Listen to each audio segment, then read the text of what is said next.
राम जय जय राम। परावर रूप में उपस्थित मेरी प्रिय आत्माओं, करुणा निधान भगवान श्री राम की करुणा आप सभी के लिए सदैव कल्याणकारिणी हो, यह मेरी आंतरिक शुभकामना।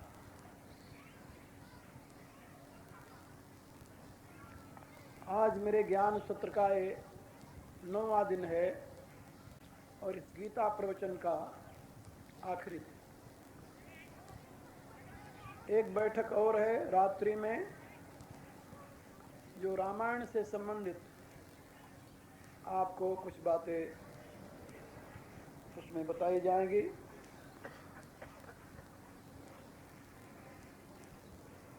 गीता के ऊपर अनेकों भाष्य उपलब्ध हैं। यद्यपि आदिगुरु शंकराचार्य जी ने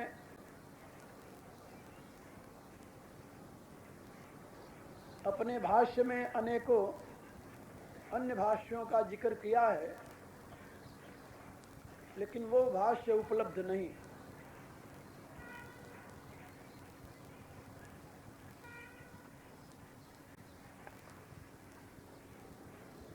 लेकिन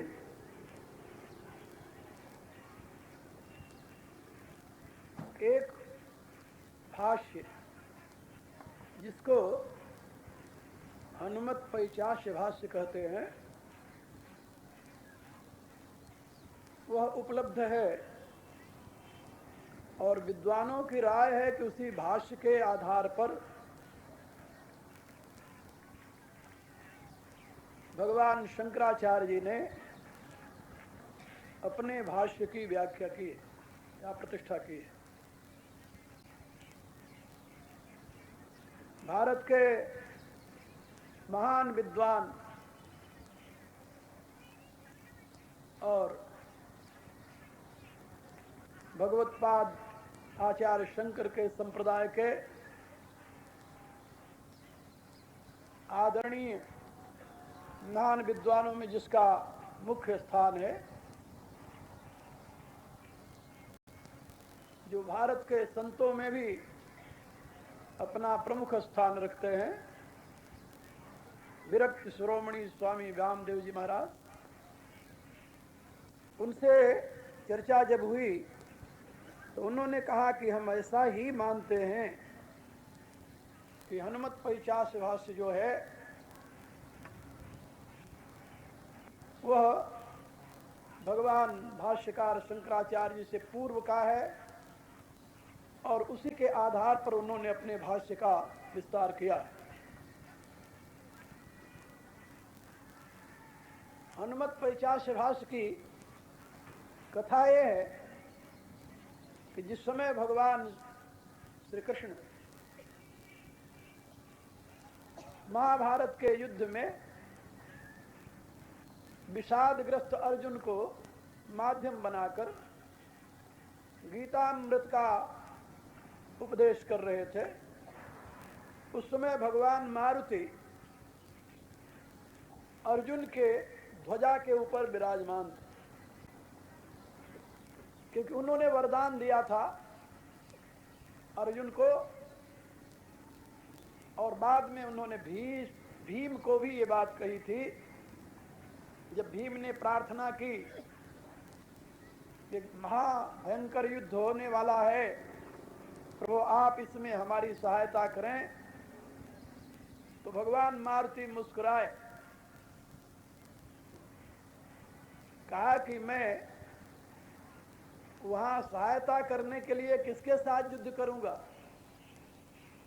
कौन ऐसा है वहां, यदि मैं एक गर्जना कर दूं तब भी सारी सेना समाप्त हो जाएगी, युद्ध करना तो दूर की बात।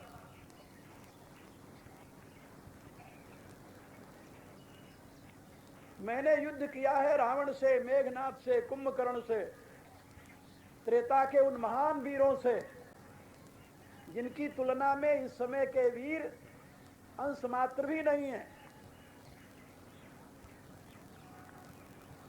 भीष्म को कौतूहल हुआ, भीम को कौतूहल हुआ, प्रार्थना किए कि प्रभु आप इसी रूप से उस समय युद्ध किया? तो बोले नहीं, ये मेरा जो रूप है ये तो मेरा सामान्य रूप है, युद्ध करने वाला रूप मेरा अलग है। कहा तो प्रभु कृपा करके मुझे वो रूप दिखा दीजिए जिससे आपने युद्ध किया था। भगवान मारुति मुस्कुराए, कहा कि तुम मेरे उस रूप को देख नहीं सकते।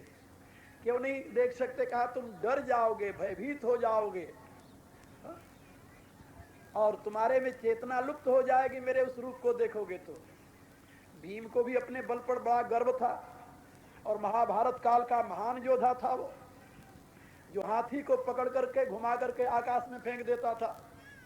कोई सामान्य वीर तो था नहीं। उसको थोड़ा सा और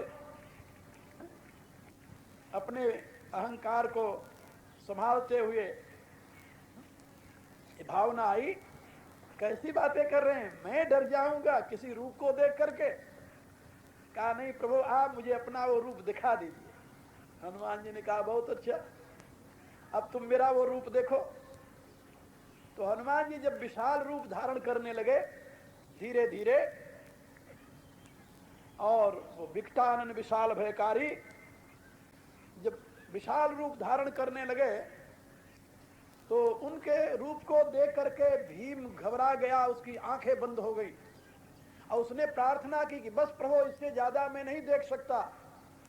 हनुमान जी ने कहा कि ये तो मेरा वह रूप है जो मैंने सीता माता को दिखाया था। जब सीता माता को शंका हुई कि तुम्हारे ऐसे सारे वीर हैं तो इन योद्धाओं के साथ कैसे युद्ध करेंगे, तो मैंने वो रूप अभी इतना दिखाया था सीता माता को विश्वास दिलाने के लिए, जिसको आप लोग रामायण में हनुमान चालीसा में पढ़ते हैं, भीम रूपदर्शी ही दिखावा। तो वो कहा कि युद्ध वाला तो इससे भी महान है, इससे भी विशाल है, तभी मैं कह रहा था कि तुम उसको देख नहीं सकते। भीम ने प्रार्थना की, भगवान मारुति पुनः सामान्य रूप में हो गए और कहा कि देखो मैं केवल अर्जुन को वरदान दिया हूं, इसलिए अर्जुन के ध्वजा के ऊपर मैं विराजित रहूंगा और बीच बीच में कभी हुंकार कर दिया करूंगा। जब शंख हो जाएंगे, शंख के साथ में अपना हुंकार कर दिया करूंगा, जिससे कौरवों का बल आधा हो जाएगा। इसलिए तुम्हें घबराने की बात नहीं, विजय तो तुम्हारी होगी क्योंकि भगवान मेरे तुम्हारे साथ है। महाभारत की इस घटना और भी अनेकों उदाहरण हैं जिससे सिद्ध होता है कि भगवान मारुति अर्जुन के ध्वजा में सूक्ष्म रूप से विराजते थे। गोस्वामी तुलसीदास जी ने अपने हनुमान बाहुक में इसकी चर्चा की कि जब भगवान ने शंख बजाया तो उसके साथ हनुमान जी ने गर्जना कर दी तो कौरवों की सारी सेना भगने लगी। जब भगने लगी तो भीष्म पितामह ने सबको बुला कर कहा कि भाई देखो तुम डरो नहीं, ये तो हनुमान जी की गर्जना मात्र है, वो तुम्हें मारने नहीं आ रहे हैं। कहा हनुमान जी कौन है? तो वहां पर उन्होंने बताया है, जाको बलबार निधि, जिसका बल जो है वो जाको बल वीर रस बार निधि जल, जिसका बल वीर रस रूपी समुद्र में जल के समान भरा हुआ है, ऐसे वो मारुति हैं भगवान हनुमान, उनसे तुम्हें कोई भय नहीं है, तुम लोग घबराओ नहीं। हनुमान बाहुक में तुलसीदास जी ने संकेत किया है। तो उस समय भगवान जब उपदेश देने लगे तो हनुमान जी ऊपर ध्वजा में विराजमान थे, उनके विराट रूप को भी देखा, उनके सारे उपदेश सुने और स्वयं में गदगद होते रहे, मग्न होते रहे। जब उपदेश समाप्त हो गया, अर्जुन ने अपने आप को समर्पित करते हुए प्रभु को प्रणाम किया तो हनुमान जी गदा से तो ध्वजा से उतरे और भगवान के चरणों में प्रणाम किया। जब प्रणाम किया तो भगवान ने देखा, कहा हनुमान तुम किस लिए प्रणाम कर रहे हो? कहा प्रभु आपका दिव्य उपदेश सुना है। कहा क्या कहा? मेरा दिव्य उपदेश तूने सुना? बोले हाँ प्रभु। अरे कहा ये तो बहुत गलत काम किया तूने। गलती क्या प्रभु? कहा कि तुम्हें पता है कि छुप करके किसी के उपदेश को, ज्ञान को ग्रहण करने का क्या परिणाम होता है? कहा प्रभु परिणाम की तो मुझे कोई चिंता नहीं है, लेकिन मैंने आपका ज्ञान सुना जरूर है। कहा उसका परिणाम होता है जो छुप करके चोरी से दूसरे का ज्ञान ग्रहण करता है वह पिशाच योनि को प्राप्त होता है, और इसके लिए तुम्हें अब पिशाच रूप धारण करना पड़ेगा। हनुमान जी ने कहा बड़ी प्रसन्नता है, लेकिन पिशाच रूप धारण करके मैं करूंगा क्या, ये तो बताओ। तो भगवान ने कहा कि तुम पिशाच रूप धारण करके जो मैंने उपदेश दिया है गीता का, इसके ऊपर भाष्य लिखना, और भाष्य लिखने के पश्चात पुनः तुम अपने रूप में हो जाना। तो भगवान के निर्देशानुसार समझ लीजिए, भगवान मारुति ने पिशाच रूप धारण करके गीता के ऊपर भाष्य लिखा, जो सुना था, जो समझा था, और उसके पश्चात वो पुनः अपने रूप में परिणित हो गए। तो वो भाष्य आज भी उपलब्ध है, उसका नाम है हनुमत पैचास्य भाष्य। और उस भाष्य को माध्यम बना करके भगवान शंकराचार्य जी ने अपने भाष्य का विस्तार किया है। मैं जब अनेक गीताओं का अध्ययन कर रहा था, भाष्यों का अध्ययन कर रहा था, उस समय मुझे वो हनुमत पैशास्य भाष्य भी सौभाग्य से पढ़ने को मिला। तो आप लोग तो जानते हो, हमारे तो परमाचार्य ही भगवान मारुति हैं, और उनके द्वारा निर्दिष्ट उस हनुमत पैशास्य भाष्य में जो सिद्धांत की बातें समझाई गई हैं, तत्व विज्ञान की बातें समझाई गई हैं, वह अपने आप में अनुपम, अद्भुत और मानव के लिए परम कल्याणकारिणी है। और उन्हीं के आधार पर मैंने आप लोगों को बहुत सी बातें यहाँ पर समझाई।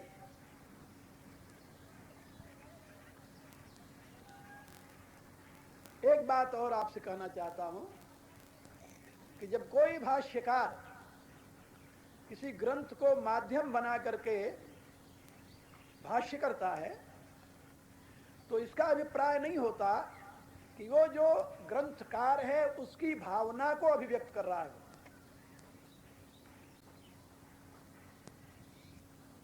मेरे विचार से ऐसा नहीं होता। भाष्यकार की अपनी एक स्थिति होती है, देश काल परिस्थिति, और वो तत्कालीन समाज की स्थिति को देखते हुए समाज को एक दिशा निर्देश करने के लिए समाज के आस्था के आधार रूप ग्रंथों को माध्यम बनाकर अपने विचारों को अभिव्यक्त करता है, प्रकट करता है। ये पूर्ण प्रज्ञ जो विद्वान हैं, तत्वदृष्टा ऋषि हैं, उनका ये दृष्टिकोण होता है।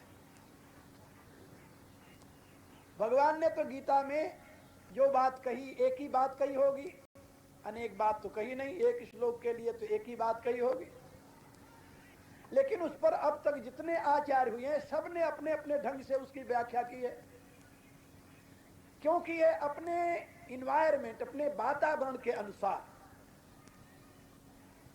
तो वर्तमान में जितने भाष्य हैं गीता के ऊपर, वो सब भारतीय तत्कालीन वातावरण को देखते हुए उसके अनुसार उन महापुरुषों ने उस पर व्याख्या की और जनता को उसके लिए प्रेरित किया, प्रदान किया। लेकिन वर्तमान की स्थिति बहुत बदल गई है, आप लोग जानते हैं।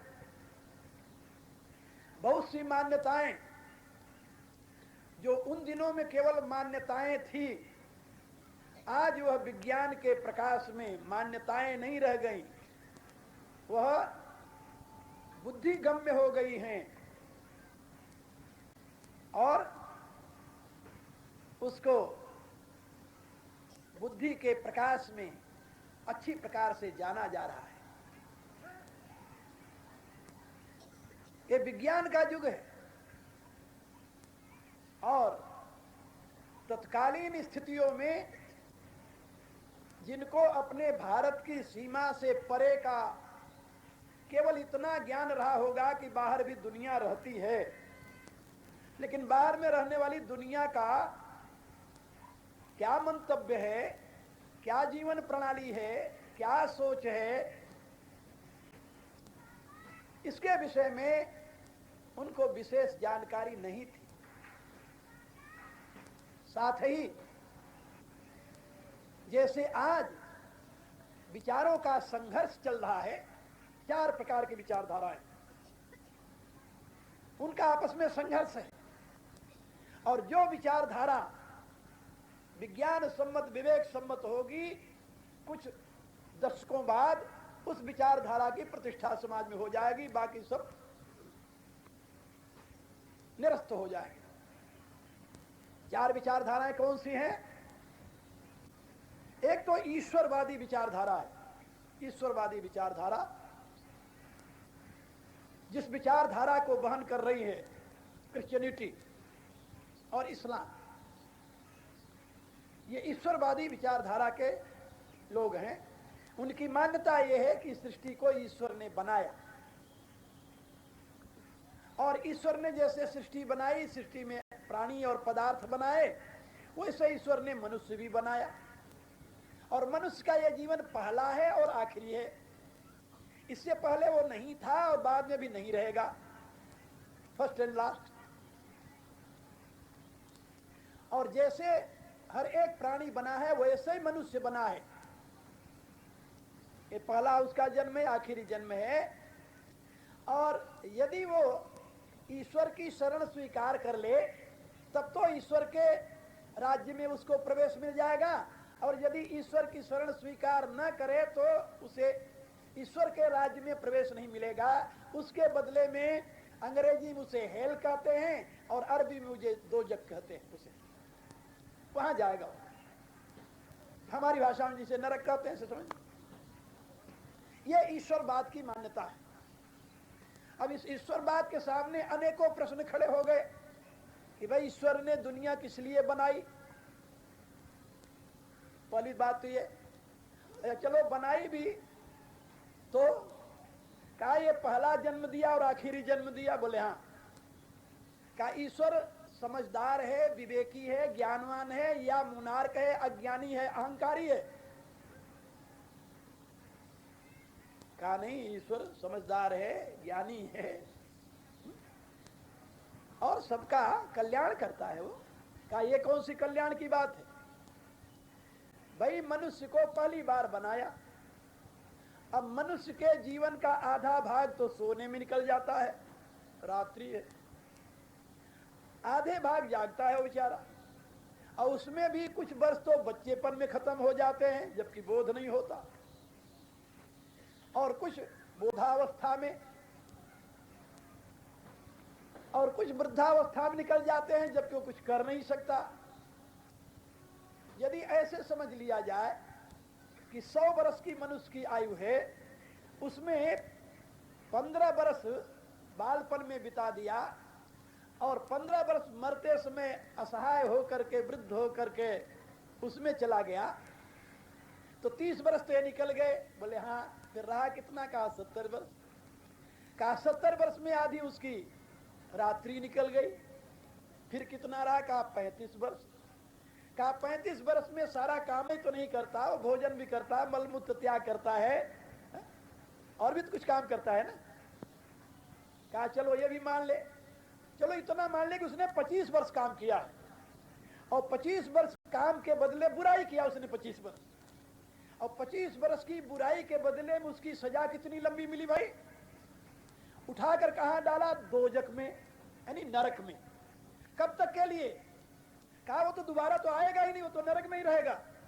कहा ये कौन सा समझदार ईश्वर है जो 25 वर्ष की गुनाह के बदले में उसे अनंत काल के लिए नरक में डाल दिया है? अरे कुछ सीमा तो होनी चाहिए उसकी। क्या कुछ सीमा नहीं? क्योंकि दोबारा तो होगा ही नहीं। ऐसे ही और भी अनेकों तर्क किए जाते हैं।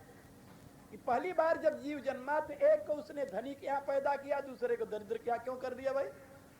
कि वहां कार्मिक थ्योरी तो है नहीं, वहां तो ईश्वर की इच्छा पर है। तो ईश्वर तो बड़ा मुनार्क है और बड़ा स्वेच्छाचारी है। अनेकों तर्क होते हैं और पश्चिम के लोग ऐसे तर्क उठा करके ये ईश्वरवादी मान्यताओं को ध्वस्त कर दिए, उनके लिए स्थान नहीं रह गया। विज्ञान ने और भी उसमें वृद्धि कर दी। ईश्वरवादियों ने कहा कि ये सृष्टि सारी 6000 वर्ष की पुरानी है, और विज्ञान ने जब अनुसंधान किया तो बताया कि लगभग 2.5 अरब वर्ष से भी अधिक पुरानी तो ये पृथ्वी है, और इस पर लाखों वर्ष पहले जीवन आया, और उसमें मनुष्य के जीवन का अवशेष जो मिला है वो भी कई लाख वर्ष का पुराना मिला है। जब कई लाख वर्ष पहले मनुष्य था तो बाइबल के कहने से कैसे मान ले कि भाई 6000 वर्ष पहले दुनिया बनाई भगवान ने? और वो ग्रंथ कहते हैं ईश्वरवादी की ये पृथ्वी चपटी है, फ्लैट इतनी लंबी इतनी चौड़ी है। वैज्ञानिकों ने अनुसंधान करके देखा कि ये तो गोला बॉल के समान है। अब यहां भी खतरा हो गया। सबसे पहले जिसने कहा था ये पृथ्वी गोल है उसको तो मृत्युदंड मिल गया बेचारे को, कि उसने बाइबल के खिलाफ बात कही थी। कहानियां वही ओल्ड टेस्टामेंट की, पुरानी बाइबल की। कल मैंने बताया था मूल रूप से कुरान में भी है और बाइबल में, न्यू टेस्टामेंट कुरान बोल, क्योंकि परंपरा वही है। तो मैं आपको बता रहा था कि ईश्वरवादी विचारधारा जो है वह आज युक्ति युक्त, तर्क युक्त, विज्ञान युक्त नहीं है, इसलिए उसके प्रति आस्था दिनों दिन समाप्त हो रही। लोग दूसरी विचारधारा आई, कौन सी? भौतिकवादी। भौतिकवादी विचारधारा में एक बहुत बड़ी क्रांति को लेकर के आया कार्ल मार्क्स, जिसको आप कम्युनिज्म कहते हैं, साम्यवाद कहते हैं। पहले एक बार ऐसा लगा कि ये सारा विश्व जो है वो उसमें डूब जाएगा, लेकिन दुर्भाग्य कहिए या सौभाग्य हो तो अपने मरने से पहले ही मर गए, और उसकी सारी विचारधाराएं धराशायी हो गई, और वो भी मनुष्य के लिए उपयोगी सिद्ध नहीं हो सका, क्योंकि मनुष्य में योग्यतानुसार अधिकार का विभाजन है और योग्यतानुसार कर्तव्य की निष्ठा है, लेकिन वहां योग्यता की तो कोई मूल्य ही नहीं है। वहां योग्यता कोई मूल्य है? कोई मूल्य नहीं। सब वहां बराबर रहेंगे। कहा सब ऊंचे उठ करके वहां तो पहुंच नहीं सकते, तो समता लाने के लिए क्या किया जाए? कहा यहां से वहां ऊपर उठाना तो बड़ा मुश्किल है। कहा समता लाने के लिए क्या किया जाए? कहा जो ऊपर है उनका टांग पकड़ के नीचे खींच लो, यहां पर हमारे बराबर आ जाएंगे। तो साम्यवाद ने ये कहा कि जो ऊपर है उनको खींच लो नीचे और हमारे बराबर आकर रह जाए तो समता आ जाएगी। ये नहीं कि इनको हाथ पकड़कर ऊपर, इतने आदमी को हाथ पकड़ ऊपर कैसे ले जाएंगे? अमेरिका में एक, तो नाम मुझे याद नहीं आ रहा है, एक व्यक्ति वहां का माना हुआ धनी था, रिचेस्ट पर्सन। उसके पास एक साम्यवादी गया और उससे बहस करने लगा और उसको बताया कि भाई जितनी तुम्हारे पास संपत्ति है वो मनुष्य मात्र के लिए है, तुम्हारे लिए नहीं है। कहा ठीक है। कहा सबका हिस्सा उनको दे देना चाहिए। कहा बहुत अच्छा। उसने $1 अपने तिजोरी से निकाला, उसे थमा दिया। कहा हमारे पास लगभग 1 अरब की संपत्ति है और इसमें दुनिया में 1 अरब आदमी है और उसमें से तुम एक व्यक्ति हो, तुम्हारे हिस्से $1 आता है, तुम लेकर चले जाओ, बाकी को भेज देना, मैं सबको बांट दूंगा। वो कहता मैं भिखारी नहीं। कहा भिखारी नहीं तो और क्या? जो बिना मेहनत किए और दूसरे की संपत्ति चाहता हो उसे भिखारी नहीं कहते, और क्या कहते हैं? भला सोचो क्या कहा जाएगा उसे? भिखारी कहा जाएगा ना। और वो चुप होकर के अपना ऐसा मुंह लेकर के लौट गया। तो मेरे कहने के प्राय कि साम्यवाद अपनी मौत से पहले मर गया और दुनिया की दृष्टि से गिर गया। बात अलग है कि भारत ऐसे देश में जहां अंधविश्वास की आंधी चल रही हो, धर्म के क्षेत्र में, राजनीति के क्षेत्र में भी यदि वहां पर उनका बोलबाला हो जाए कुछ काल तक, तो इसमें आश्चर्य की बात नहीं है। लेकिन क्या भारत ऐसे ही रहेगा? क्या ऐसे अंधविश्वास के प्रवाह में बहता रहेगा? कभी तो जागेगा, कभी तो सोचेगा, कभी तो बात समझ में आएगी, कभी तो उसके बुद्धि में बात आएगी कि जिसकी राष्ट्र में आस्था नहीं है, देश में आस्था नहीं है, धर्म में आस्था नहीं है, मानवता में आस्था नहीं है, संस्कारों में आस्था नहीं है, ऐसे लोग के हाथ में यदि शासन जाएगा तो क्या करेंगे देश के लिए? दुर्भाग्य जनता की अभी ये नहीं सोचती है। तो दूसरी विचारधारा वो खत्म हो गई। कौन सी? जो साम्यवाद की थी। तीसरी विचारधारा उससे थोड़ी माइल्ड थी, माइल्ड, अंग्रेजी में माइल्ड कहते हैं। वो कौन सी विचारधारा? वो समाजवाद की विचारधारा है। समाजवाद। भारत के लोगों को भी ये रोग हो गया समाजवाद का। भारत में समाजवाद लाएंगे, उनसे पूछो समाजवाद की परिभाषा क्या है, और आपको जानकर आश्चर्य होगा कि अब तक जितने समाजवाद के लेखक हुए हैं सब ने अपनी अलग अलग परिभाषाएं दी हैं, बिल्कुल अलग अलग। दो लेखकों की परिभाषा एक नहीं मिलती। और भारत ऐसे देश में वो समाजवाद लाना चाहते हैं जहां के जीवन से ही समाज रचना का प्रारंभ हुआ है दुनिया में। दुनिया को समाज व्यवस्था भारत ने दी है। इसके विषय में आप अनेकों पश्चिमी विद्वानों के विचार पढ़िए। एक फ्रांस का विद्वान लिखता है, India is mother all of us. Bharat हम सब की मां है, ऐसा लिखा है उसने। और उसमें अनेकों प्रमाण देकर के सिद्ध किया है कि ये सारी जीवन व्यवस्था हमें भारत से मिली है। और एक व्यक्ति ने, इंग्लैंड का है, उसने एक पुस्तक लिखी है। उस पुस्तक का नाम भी सुन लीजिए। उसका नाम है we are not the first. हम प्रथम नहीं हैं। हमारे से पहले विज्ञान का कितना विकास था भारत में, जिसकी आज के अभी वैज्ञानिक कल्पना नहीं कर सकते। और उसके विषय में कई उदाहरण उसने दिए हैं, और एक उदाहरण दिया है जो आपके भी समझ में आ जाएगी। वो कहता है कि अभी हमारे वैज्ञानिक रसायन शास्त्री, केमिस्ट्री वाले, ऐसे किसी आयरन का निर्माण नहीं कर सके जो कि 200 बरस से आधा तक यानी अधिक तक अपनी आयु को बरकरार रखे और उसमें जंग न लगे। आजकल तक ऐसे स्टील का निर्माण अभी नहीं हुआ जिस स्टील की आयु 200 बरस से अधिक हो। ये पश्चिम के वैज्ञानिक मानते हैं।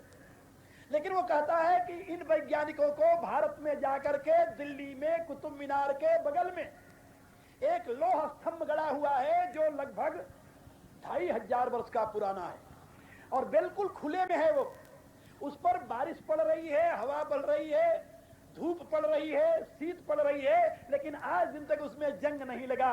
वो पूछता है कि क्या हमारे पश्चिम के वैज्ञानिक किसी ऐसे आयरन का निर्माण कर पाएंगे जो हजारों वर्ष के बाद भी वह अपने अस्तित्व को कायम रखे जैसे वह लोह स्तंभ है।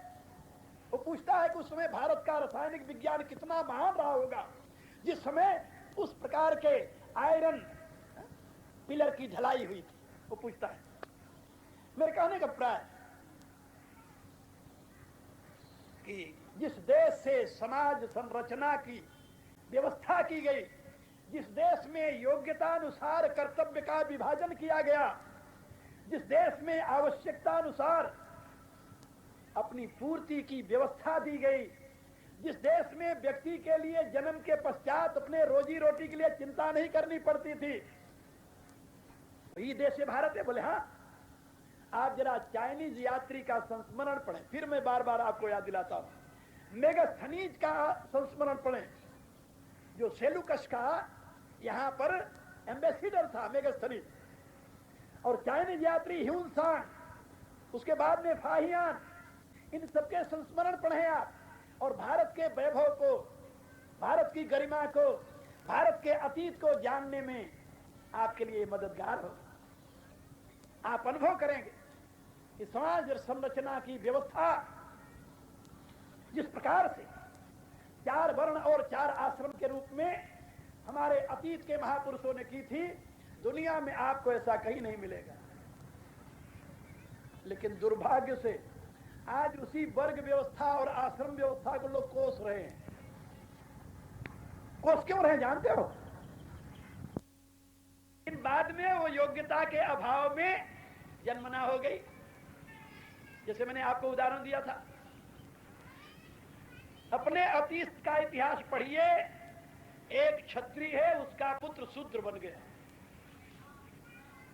एक क्षत्रिय है, उसका पुत्र चंडाल बन गया। एक ब्राह्मण है, उसका पुत्र सबसे निम्न जाति जो होती वो बन गया। और एक क्षत्रिय है जिसके पुत्र ब्राह्मण बन गए। एक नहीं अनेकों ब्राह्मणों का कुल क्षत्रियों की संतानें हैं। और जिसको जानना मेरे पास आ जाए, मैं भारत में दिखा दूं, पढ़ ले वहां। मेरे कहने के प्राय कि ये वर्ण व्यवस्था जो थी ये वर्ग व्यवस्था थी। और भगवान ने साफ शब्दों में कहा, चातुर्वर्ण्यम में आसृष्टम गुण कर्म विभागित। ये समाज को सुव्यवस्थित रखने के लिए उनके योग्यता और सामर्थ्य के अनुसार, गुण कहते हैं योग्यता को और कर्म कहते हैं सामर्थ्य को। दो ही चीजें होती है ना, आप में सामर्थ्य कितनी है और आप में योग्यता क्या है। कर्म तो सामर्थ्य से होता है, योग्यता से कर्म नहीं होता ना। आप बहुत बड़े विद्वान हैं लेकिन आपके हाथ पांव काम नहीं करते, समर्थ नहीं है, आप निर्बल हैं, कौन सा काम करेंगे। और आप बहुत बड़े बलवान हैं लेकिन आपके पास बुद्धि नहीं, योग्यता नहीं, कौन सा काम करेंगे आप। तो गुण का आधार है योग्यता और कर्म का आधार है सामर्थ्य। योग्यता और सामर्थ्य के प्रकाश में भगवान कहते हैं, मैंने इस मानवीय सृष्टि को 4 भागों में विभाजित किया है और मैंने दुनिया घुमा है। केवल वो देश मेरे से बचे हैं जहां पर भारत सरकार जाने की इजाजत नहीं देती। बात समझे? और दुनिया में मैंने देखा है कोई देश मुझे नहीं मिला जिस देश में 4 प्रकार का विभाजन न हो।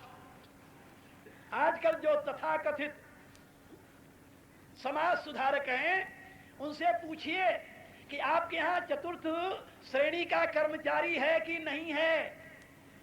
उनसे पूछिए कि आपके यहाँ फर्स्ट क्लास ऑफिसर होता है कि नहीं होता। आपके यहाँ सेकंड दर्जे का कोई व्यक्ति होता है कि नहीं होता। आपके यहाँ थर्ड क्लास का कोई है कि नहीं है। आपके यहाँ चतुर्थ क्लास का कर्मचारी है कि नहीं है। अरे भले आदमी। और तुम ये बताओ, एक बार एक ICS ऑफिसर मेरे पास आए पिंजौर में, आश्रम में बैठा हुआ था, वहां इस विषय में चर्चा करने लगे। मैंने उससे पूछा, हमका ईमानदारी से कहना कि तुम्हारा जो चपरासी है, बोले हमका उसके घर कितनी बार गए हो तुम, और उसके साथ कितनी बार चाय पी है। मेरा मुंह देखने लगे, खाकी ने तो मैंने तो कभी ऐसी सोचा ही नहीं। अरे भाई, चतुर्थ श्रेणी का जो कर्मचारी है तुम्हारा, उसके घर कभी चाय पीने तुम नहीं गए? क्यों नहीं गए? उसके साथ बैठ के कभी भोजन किया तूने? बोले नहीं किया। क्यों नहीं किया भाई? तो दबे दबे जबान में कहते हैं हमारे अस्तर, हमें जरा अपनी क्या बोलते हैं उसे, हाँ अंग्रेजी में उसे स्टेटस कहते हैं, हमें according to my own status work करना पड़ता है। हम कहा तुम अपने इस छोटी सी बुद्धि, छोटी बुद्धि इसलिए कह रहा हूं कि तुम ICS का यानी पास तो किया है, ऑफिसर भी बन गए हो, लेकिन न तो समाज शास्त्र का बोध है, न धर्म शास्त्र का बोध है, न विज्ञान शास्त्र का बोध है, और न तो जिसको कहते हैं साइकोलॉजी, मनोविज्ञान का बोध है। इन चारों का बोध नहीं है। इसलिए मैं कह सकता हूं कि आप अपने सीमित बुद्धि के द्वारा यह तो निश्चय कर लिया कि मेरा स्टेटस ऊपर है, इसलिए चतुर्थ श्रेणी के कर्मचारी के साथ हमारा व्यवहार उचित नहीं होगा। और आप उन ऋषियों को, उन तत्ववेताओं, उन विद्वानों के लिए आप कह रहे हैं, उन विद्वानों के लिए जो अपने जीवन में कभी अन्न तक ग्रहण नहीं किया, कंदमूल फल खाकर अपने जीवन को बनाया, अनेकों विषयों का अनुसंधान किया, और उनसे कह रहे हैं कि उन्होंने चतुर्थ श्रेणी के व्यक्तियों के साथ बराबर का व्यवहार नहीं किया। ये कौन सी समझदारी की बात है? उन्होंने मानव मात्र के लिए एक विधान दिया है, जिसको महान बनना हो उसके लिए रास्ता बंद नहीं है। याद रखो, हमारे यहाँ जीवन विकास का प्रारंभ वहीं नीचे से ही होता है, क्योंकि हमारे ऋषि ने हमें घोषणा करते हुए बताया, जन्मना जायते शूद्रो। जब मनुष्य पैदा होता है तो जन्म से शूद्र होता है। शूद्र किसे कहते हैं? सुखस्य द्रवती, शोक के स्थान जो शरीर है, इसके पीछे जो दौड़ता है, शूद्र शब्द की व्याख्या छांदोग्य उपनिषद में की गई है और उसमें आचार्य शंकर ने भाष्य भी किया है। और इतना ही नहीं, अनेक ग्रंथों में आपको मिलेगा, व्याकरण के अनुसार भी इसकी व्याख्या की गई है और उसमें बताया गया है कि शोकमय पदार्थों के पीछे जो दौड़ता है वो शूद्र है। क्या आज तो कोई ब्राह्मण मिलेगा नहीं, तो मैं कब कह रहा हूं कि आज दुनिया में ब्राह्मण है? मैं तो बता रहा हूं अंगुलियों पर गिने हुए कोई मिल जाए आपको। आज तो सारा देश ही चतुर्थ श्रेणी में कूदा हुआ है और अब तो चतुर्थ श्रेणी का बनना अपने आप को महत्व की बात समझी जाती है, क्योंकि सुविधा चतुर्थ श्रेणी वालों को मिल रही है और भारत अभ्यस्त हो गया है योग्यता के अभाव में सुविधा ग्रहण करने की। तो जो योग्यता के अभाव में फर्स्ट क्लास में रहकर सुविधा लेते थे, आज वो भी कोशिश कर रहे हैं कि हमें योग्यता तो है नहीं, लेकिन बिना योग्यता के अधिकार मिल जाए तो हमें चतुर्थ श्रेणी में जाने में क्या आपत्ति है। कितना गिर गया है समाज, आप जरा सोचिए तो। अब उनकी बात समझ में आई, उन्होंने कहा हाँ स्वामी जी बात तो आप ठीक कर रहे, ठीक है। और भी एक कहानी सुनाऊं आपको। केरल में एक जाति है इड़वा, अंग्रेजी में उसे परिया कहते हैं, जिसे इड़वा जाति है, वहां अछूत मानी जाती थी। ट्रोंकूर का महाराजा, अभी भारत स्वतंत्र नहीं हुआ तो उससे पहले की बात बता रहा हूं, महाराजा के यहां एक विद्वान प्रधानमंत्री बना और उसने महाराजा साहब से शर्त रखी कि यदि मेरे विचारानुसार आप राज्य संचालन करेंगे तो मैं प्रधानमंत्रित्व स्वीकार करूंगा, और यदि आप अपने मनमानी करेंगे तो मैं इसको स्वीकार नहीं करता। महाराजा ट्रोंकूर ने कहा कि नहीं, हमें आप पर पूर्ण विश्वास है, इसलिए आपकी हर एक बात का मैं आदर करूंगा जो हमारे राज्य के विकास में उपयोगी होगा, और आप हमारा ये पद स्वीकार कर लीजिए। शर्त के साथ उसने प्राइम मिनिस्टरशिप स्वीकार कर ली, महाराजा महामंत्री बन गया।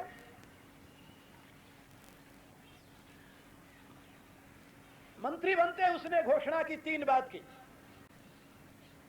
सबसे पहले तो हमारे राज्य में 10वीं कक्षा तक हर एक बालक के लिए संस्कृत पढ़ना अनिवार्य है, अनिवार्य होगा 10वीं कक्षा तक हर एक बालक के लिए, और हर एक बालक को 10वीं तक पढ़ना ही पड़ेगा। और यह शिक्षा राजकोष से पूरी की जाएगी, किसी के ऊपर कोई फीस नहीं होगी, यानी मैट्रिक तक निःशुल्क शिक्षा हर एक वर्ग के लिए, और उसमें संस्कृत अनिवार्य।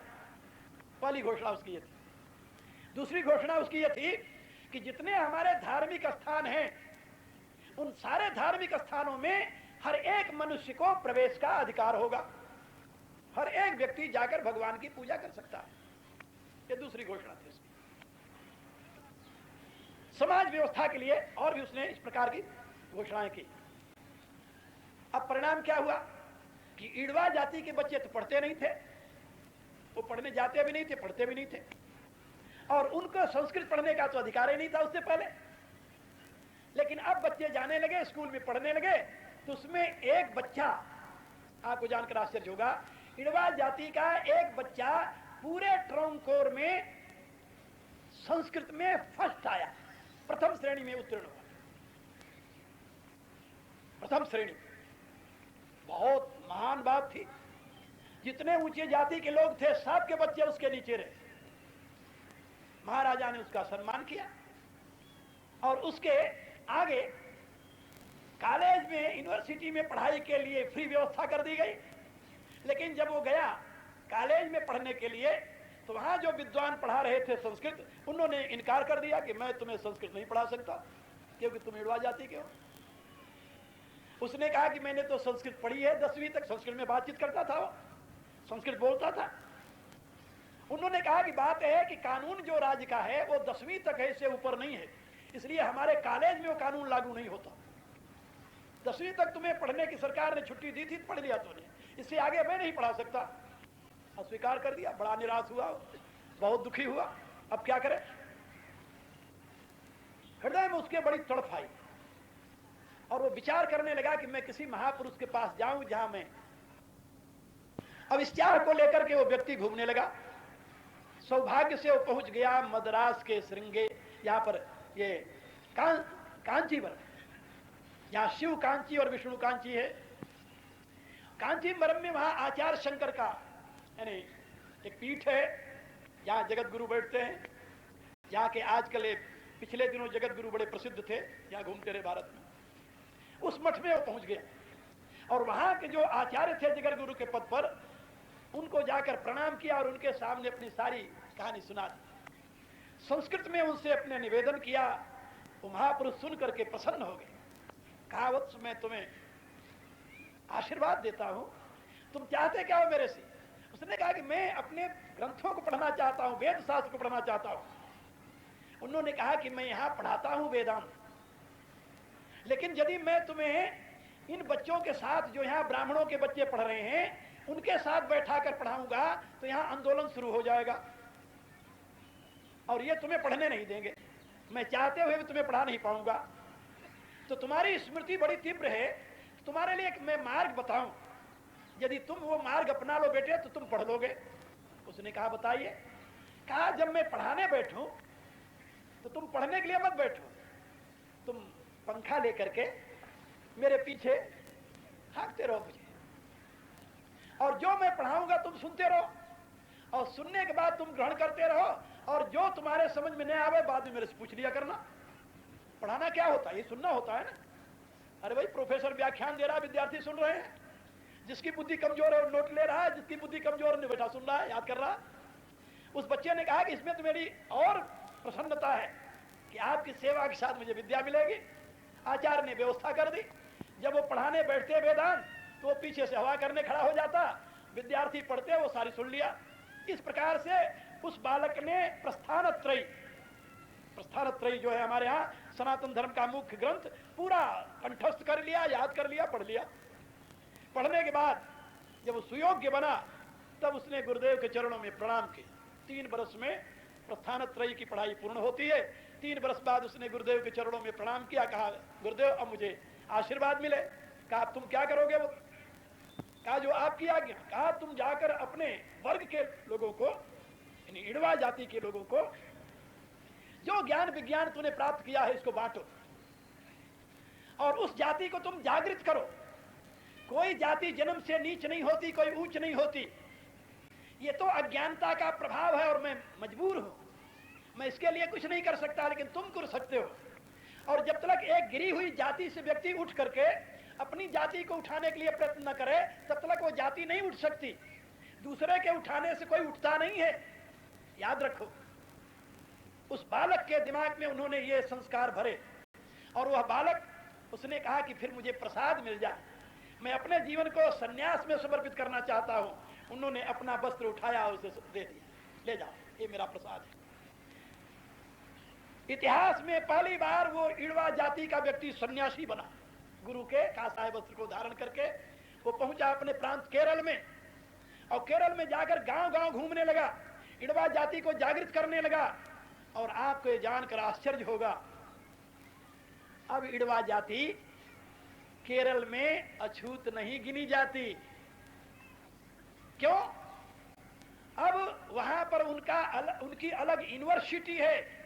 हमने केरल का उस इलाके का कोई गांव नहीं देखा जिसमें प्राथमिक विद्यालय न हो, और 5 गांवों के बगले में एक वहां पर माध्यमिक विद्यालय है, उससे 10 गांवों के बाद एक वहां पर हाई स्कूल है, उसके बाद में एक कॉलेज है कुछ गांवों के मिलाकर के, और आखिर में उनकी अपनी यूनिवर्सिटी है। और जिस महात्मा की ये चर्चा मैं कर रहा हूं उनका नाम था नारायण गुरु। नाम तो नारायण गुरु ने, यानी गुरुदेव ने तो नारायण नाम दिया था, लेकिन अब उनके जाति के लोग उनको गुरु कह करके पुकारते थे, इसलिए उनका नाम बन गया नारायण गुरु। और नारायण गुरु नाम से ही वहां पर विश्वविद्यालय है, नारायण गुरु विश्वविद्यालय कोट्याम। और मैं उनके कॉलेजों में कई बार बोलने गया हूं। और अब वो जाति अपने आप को, अब उसमें आपको अनेकों डॉक्टर मिलेंगे, अनेकों इंजीनियर मिलेंगे, अनेकों प्रोफेसर मिलेंगे, अनेकों बड़े बड़े बिजनेसमैन मिलेंगे, और वो जाति की काया पलट हो गई। मेरे कहने के प्राय कि यदि किसी को उठाना हो तो उसे सुयोग्य बनाओ, उसे अधिकार देकर के तुम ऊंचा नहीं उठा सकते। इसलिए भारत में योग्यता के संपादन में कभी व्यवधान नहीं लाया गया। हमारे यहाँ ये व्यवस्था थी कि कोई भी व्यक्ति अपने आप को ऊंचे उठा सकता है। जन्मना जाए तो शूद्र संस्कारात् द्विजुच्यते। यदि आप संस्कार से संस्कारित हो जाएं तो आप द्विजत्व में पहुंच जाएंगे और वेदाभ्यास भवेद विप्रो, ज्ञान का अभ्यास करेंगे आप तो आदर के पात्र बन जाएंगे। और यदि ब्रह्म की अनुभूति कर लें तो फिर क्या पूछना है, जीवन पूर्ण हो जाएगा आपका। तो चातुर्वर्ण्यम्या सृष्टम गुणकर्म विभागश तस्य कर्तारम अहम अपि विद्धि अकर्तारम अव्ययम। इसका तो प्रत्यक्ष प्रमाण मैंने आपको सुनाया नारायण गुरु की जीवनी बताकर। तो मेरे कहने का अभिप्राय कि भारत में उत्थान की प्रक्रिया की व्यवस्था थी और गीता के 6वें अध्याय जिसकी कहानी में आप लोगों को जिसकी गाथा सुना रहा था, उसमें भगवान ने मानव मात्र के लिए संदेश दिया है कि उद्धरेत आत्मना आत्मानम न आत्मानम अवसादेत आत्मन विहात्मनो बंधु आत्मजीवरिपुरात्मन। ये 6ठे अध्याय का तो 5वां श्लोक है। आप लोगों को 4 श्लोक की बातें बताई, कल बताया था योगस्थ योगारूढ़ होने वाले की क्या स्थिति होती है। यदा ही इंद्रियार्थेषु न कर्मसु अनुसज्जते, जिस अवस्था में योगी इंद्रियों में, इंद्रियों के विषयों में और उनके द्वारा होने वाले मूवमेंट कर्मों में आसक्त नहीं होता, अटैच्ड नहीं होता, सर्व संकल्प सन्यासी, और उसमें काम संकल्प और भाव संकल्प दोनों प्रकार के संकल्पों का जब त्याग हो जाता है तो योग आरूढ़स्तदुच्यते, तो योग में आरूढ़ कहा जाता है। और योग में आरूढ़ होना सभी मानव का जन्म सिद्ध अधिकार है, याद रखना। वाह, ऋग्वेद की घटना आपको सुना रहा। ये सरस्वती नदी है ना, आपके बगल में घग्गर नदी बहती है ना, घग्गर। ये प्राचीन काल की सरयू सरस्वती। इस सरस्वती नदी के तट पर ऋषि लोग यज्ञ कर रहे थे। यज्ञ कर रहे थे, वहां पर एक व्यक्ति आया। जन्म से वो चतुर्थ श्रेणी का था और जब वहां आया तो उसने ये कोशिश की कि यहाँ यज्ञ हो रहा है, इसमें मैं भी भाग लूं। ऋषियों ने कहा कि नहीं, तुम संस्कार युक्त नहीं हो, इसलिए तुम्हें इसमें भाग लेने का अधिकार नहीं है। उसने कहा बहुत अच्छी बात। वो वहां से कुछ दूर जाकर बैठ गया और बैठ करके वहां पर सारस्वत मंत्रों का उच्चारण करने लगा वो। और जब सारस्वत मंत्रों का उच्चारण करने लगा तो जो सरस्वती नदी बह रही थी, जहां ऋषि लोग ये कर रहे थे, वहां से धारा बदल गई और वो जहां बैठा हुआ था ऋषि, वहां से धारा बहने लगी। अब ऋषियों ने देखा ये क्या हुआ कि यहां सरस्वती अपनी धारा छोड़कर उधर क्यों बह रही है। जब वहां देखा तो वो सारस्वत मंत्र का उच्चारण कर रहा था। तो ऋषियों ने जाकर देखा कि ये तो ऋषि है स्वयं में। उसको नमस्कार किया और नमस्कार करके उसे ऋषियों में प्रतिष्ठा दे। ऐसे अनेकों नाम मिलेंगे आपको वैदिक साहित्य में। ऐतरेय महिदास का बड़ा प्रसिद्ध नाम है, जिसने ऋग्वेद के ऊपर भाष्य लिखा है, जिसका नाम है ऐतरेय ब्राह्मण। वो इत्रा का पुत्र था। इत्रा माने दासी। लेकिन वह महान ऋषि हुआ और उसने ऋग्वेद पर भाष्य लिखा। मैं आपको ऐसे और भी अनेकों उदाहरण दे सकता हूं जो आपको यह बताता है कि प्राचीन काल में हमारे यहाँ योग्यता संपादन में व्यक्ति स्वतंत्र था और योग्यता के और सामर्थ्य के अनुसार ही उसके लिए वर्ग की व्यवस्था होती थी। लेकिन दुर्भाग्य है देश का, आज बिना योग्यता बिना सामर्थ्य के भी लोग अधिकार की भूख लेकर के सारे समाज को विखंडित कर रहे हैं। तो मैं आपको यह बता रहा था मूल में कि समाज शास्त्र की व्यवस्था भारत ने दी है और उस समाज शास्त्र को न जानते हुए वर्तमान के अज्ञानी नेता यहां पर समाजवाद की प्रतिष्ठा करने का स्वप्न देख रहे हैं।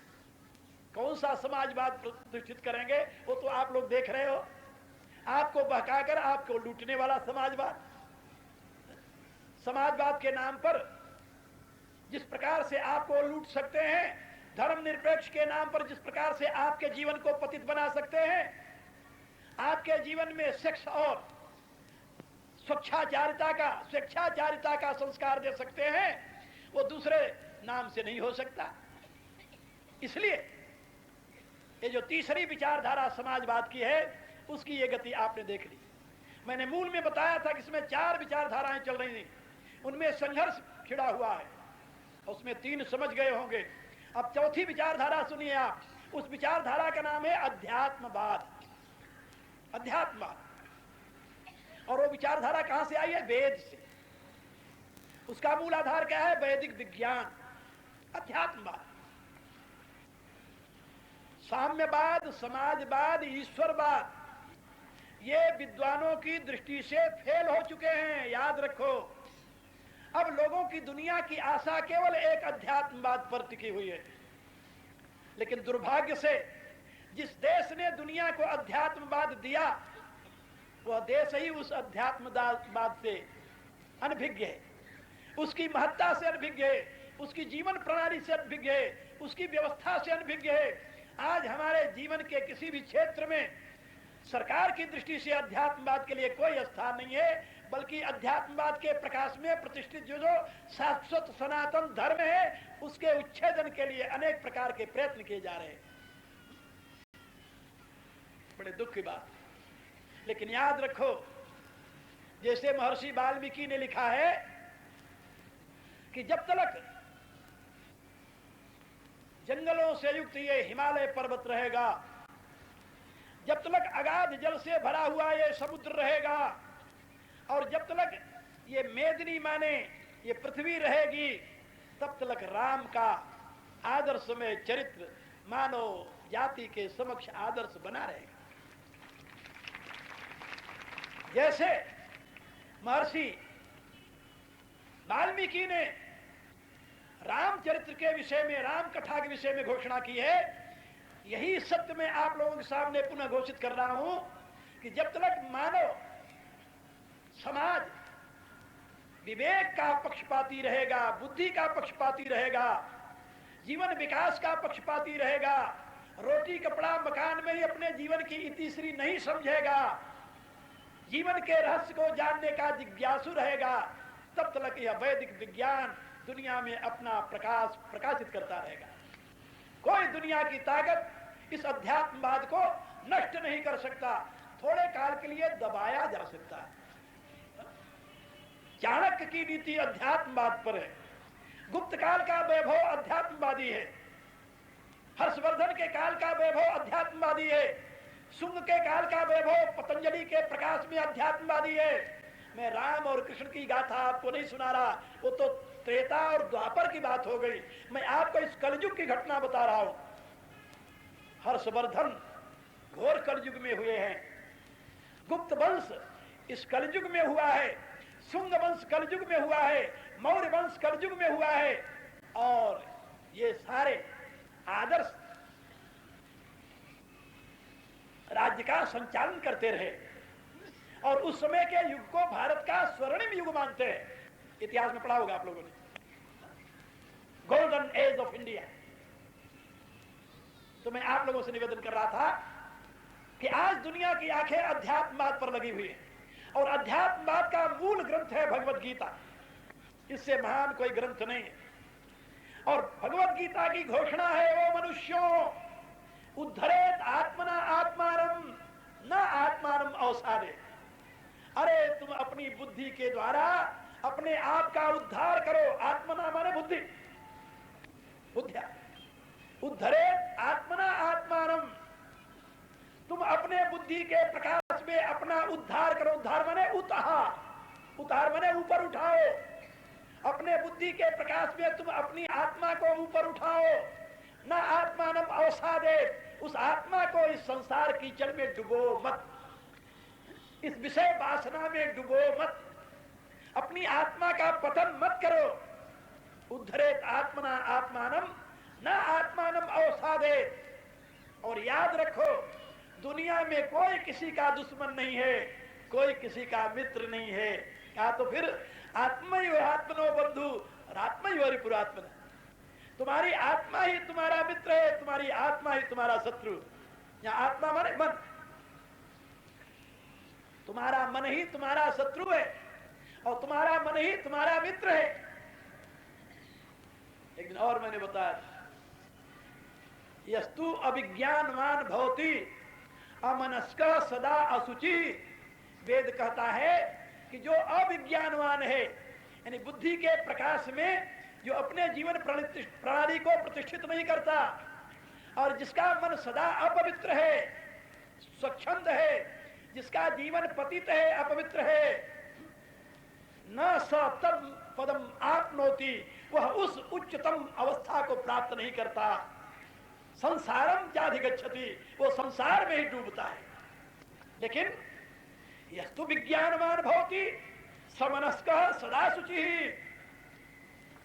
जो विज्ञानवान है, विवेक के प्रकाश में जीवन के विकास की व्यवस्था को ग्रहण करता है, जो मन से पवित्र है, जीवन जिसका पवित्र है, स तत्पदम अवाप्नोति, वही उस परम पद को प्राप्त करता है। यस्मात् भूयो न जायते, जिस पद को प्राप्त करने के पश्चात पुनः इस संसार में आना नहीं होता। इसलिए इस अध्यात्मवादी जीवन प्रक्रिया की महत्ता को समझिए, भगवान की इस बात को सुनो, ध्यान में अंतर में प्रतिष्ठित करो।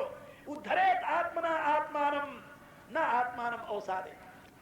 मानव मात्र के लिए संदेश, केवल हिंदुओं के लिए नहीं। ओ मनुष्यों, आत्मना आत्मानम उद्धरे, तुम अपने उत्थान पतन के स्वयं जिम्मेदार हो। कभी कभी लोग कहते हैं, अरे हमारा समय विपरीत था, हम क्या करते। कोई कहता हमारे भाग्य में यही था, हम क्या करते। कोई कहता ईश्वर ने नहीं चाहा, मैं क्या करता। याद रखो, कालई कर्मई ईश्वरई मिथ्या दोष लगा।